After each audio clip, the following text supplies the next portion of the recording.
welcome to the world of the Video Sensei. We've now reached the third and final chapter in our series on the best cameras to shoot your YouTube and other marketing videos with. And now we're going to take a more in-depth look at camera options for the Video Sensei. This is not to say that you can't produce amazingly effective videos as a novice or an aspirant, but there are more rarefied worlds that await a would-be sensei. And in this video, we'll look at 4 awesome and very cost-effective cameras representing 4 important technologies that will help make you a one-of-a-kind sensei.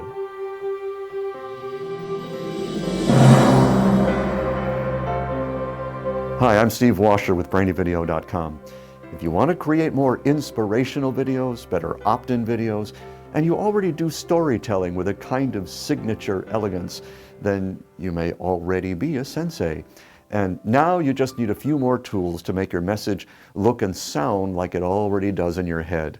So let's look at some ideas that might change the way you acquire video. And to do this, we have to start with the DSLRs. Videographers fell in love with them immediately because for the first time in history, anyone could make a point-and-click video that looked almost exactly like a high-end movie. And the main reason is the image sensor. Most of the sensors on camcorders and phones are the size of the end of a pencil eraser, but a big sensor gives you more detail, better color reproduction, better low-light performance, and shallow depth of field. Now, all of this juicy goodness is amplified by a good lens, and the DSLR lets you put whatever lens you want on the end of the camera. And I use a set of prime cine lenses that render a nice sort of bokeh effect. Now, I've used this entry-level Canon T2i for years. Canon hasn't made the 2 for some time, but for the moment, you can still buy one new. Right now, you can get it for less than $500 with the kit lens. So it's a pretty inexpensive introduction to the world of DSLR filmmaking. The big sensor effect, that kind of rich color and detail, combined with a 24p frame rate and narrow depth of field. You see this every day in commercials, primetime TV, movies, and now in sales videos. And you can really get this in a $500 camera? Why wouldn't you want one? Well, let's keep going. Because speaking of prices, DSLRs go all the way to $8,000 and up to get a bigger sensor and more features. So, a couple of years ago, a new technology called CSC, or the Compact System Camera, started making a lot of this magic even more accessible. CSCs look a lot like DSLRs, but they're generally smaller and use mirrorless technology. One of the first was the Panasonic GH4. It's around $1,300 now, without a lens. Since then, Panasonic has released the G7. It uses the same sensor, but it's almost half the price, around $600 with a lens, and in low light is better than the GH4. Now at the upper end of mirrorless, we have the Sony Alpha AR7 II, priced around $3,200 without a lens. True video senseis love this camera for its dynamic range, which is how much detail the camera gives you between light and dark. It makes it more like a movie camera on this one than almost any other mirrorless or DSLR camera when it comes to that. And generally, mirrorless cameras squeeze in more features than the DSLRs. So on the one hand, you've got an $8,000 Canon 1D, and on the other, you've got a $600 Panasonic G7. If you're a filmmaker, it's apples and oranges, of course, but for marketing, when you can get essentially the same image, it's not hard to see which side of the bread the butter is on. So, should you buy the G7? Well, hang on, we're getting there, because there's something even more important going on here, and that's the migration to 4K. 4K is shorthand for UHD, or ultra high definition, which is twice the image size of HD.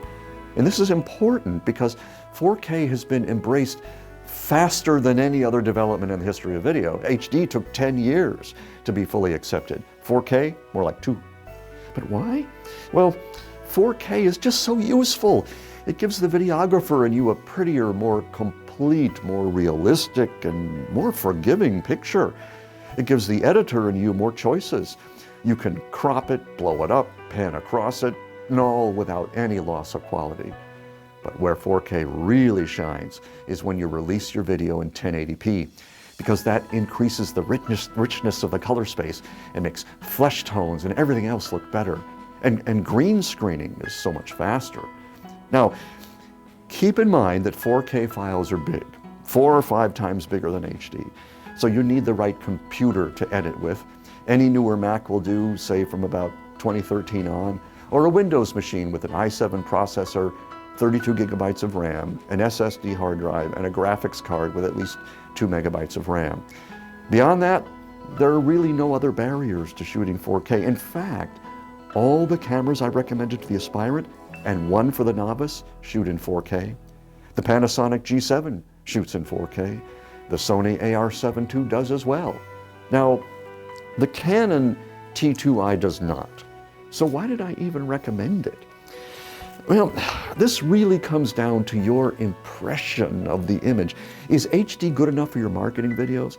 Right now, HD can look pretty awesome if you shoot it right. So just keep that in the back of your mind as we look at this last camera. And yes, it's necessary. You see, there are a few problems with both the DSLR and the CSC cameras. They weren't designed for shooting video. They're not easy to operate.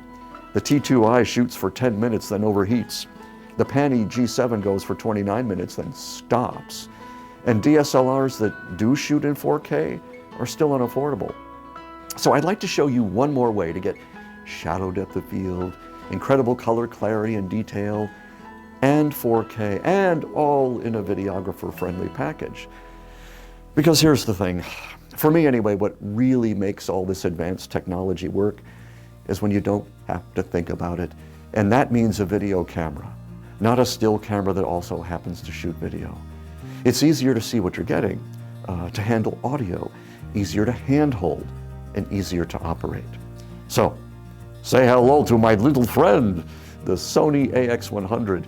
It's a 4K camcorder with a 1-inch sensor that can actually give you shallow depth of field. It's the camera I shot this video with. You get buttons for shutter speed, focus, and exposure, so you don't waste time fiddling with touchscreen menus. And the image is comparable to a lot of $5,000 cameras because of the relatively big sensor. And once you've lit your space properly, you don't have to fiddle with the controls at all, because the camera is smart enough to get it right the first time with its all auto everything system. And that's the first time I've ever said that about any video camera. And it's not too hard to justify in under $1,600 US. So there you have it, all 4 Sensei cameras. Anything above that and you start moving up to black belt. With any of these cameras, the Sony AR7 II, the Panasonic G7, the Sony AX100, or even the Canon T2i, you can now get any image you can dream up. So start dreaming again. Your audience will thank you. I hope you enjoyed this series, whether you're a novice, aspirant, or sensei. At least now you'll know the main tool to put in your production bag. Learn it well. I'm Steve Washer with BrainyVideo.com. See you next time.